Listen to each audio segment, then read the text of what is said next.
আর share করব 100 টাকা খরচ করে নরম তুলতুলে দোকানের মতন পারফেক্ট কালোজাম মিষ্টি রেসিপি। আর এটা কিভাবে তৈরি করবেন সাবস্ক্রাইব করে ভিডিওটা সম্পূর্ণ দেখতে থাকুন।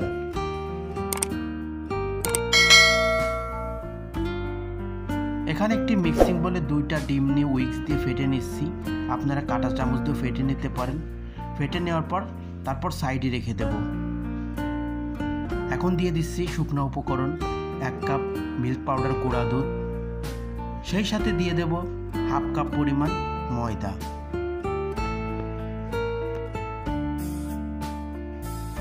1/4 কাপ সুজি, 1 চা চামচ বেকিং পাউডার, সবশেষে দিয়ে দিচ্ছি 2 টেবিল চামচ ঘি।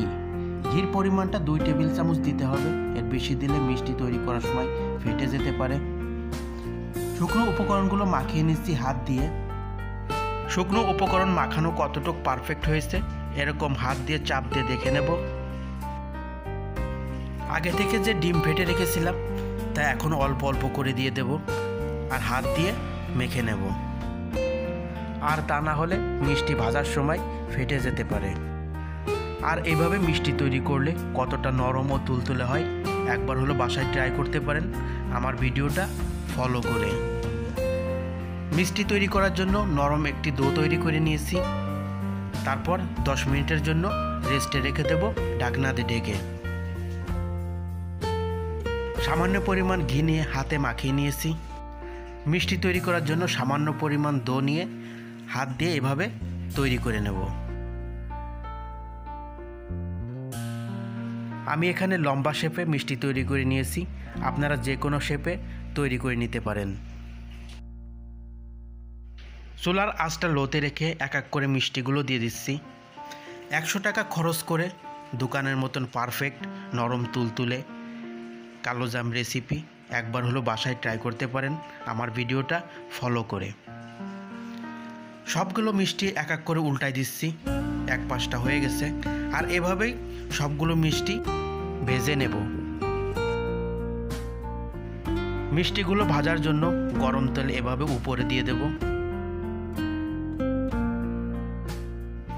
আমার মিষ্টিগুলো পারফেক্টলি ভাজা হয়ে গেছে, আপনারা চাইলে এর চেয়ে ডিপ করেও ভেজে নিতে পারেন। এখন আমি মিষ্টিগুলো এক এক করে নামিয়ে ফেলব। তারপর ঠান্ডা হওয়ার জন্য সাইডে রেখে দেব।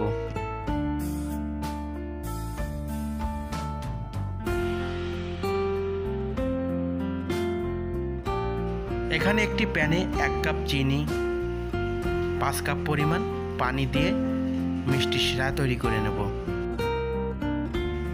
এখন দিয়ে দিচ্ছি 3টি এলাচ ফ্লেভারের জন্য। নাড়িয়ে চাড়িয়ে পানির সাথে চিনিটাকে মিশিয়ে নেব। তারপর ঢাকনাতে ঢেকে বলক আসার জন্য অপেক্ষা করব। বলক আসার পর সবগুলো মিষ্টি এক এক করে দিয়ে দেব। তারপর চুলার আঁচটা হাই হিটে রেখে ঢাকনাতে ঢেকে কিছুক্ষণের জন্য কুক করে নেব। এই অবস্থায় মিষ্টির শিরাটা ঘন করা যাবে না, তাহলে মিষ্টির ভিতরে প্রবেশ করতে পারবেন।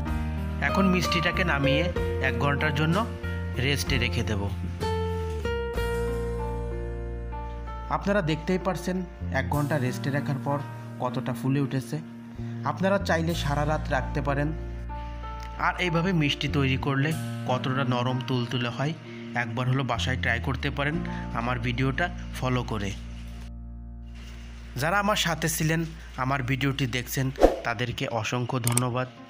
ভিডিও সম্পর্কে মতামত কমেন্টসে অবশ্যই জানিয়ে যাবেন। আর আমার চ্যানেল যারা নতুন, এরকম মজার ভিডিও দেখার জন্য চ্যানেলটি অবশ্যই সাবস্ক্রাইব করে রাখবেন। আজ এ পর্যন্তই। খুদা হাফেজ। ভালো থাকবেন, নিজের খেয়াল রাখবেন, খাদ্যর অপচয় করবেন না।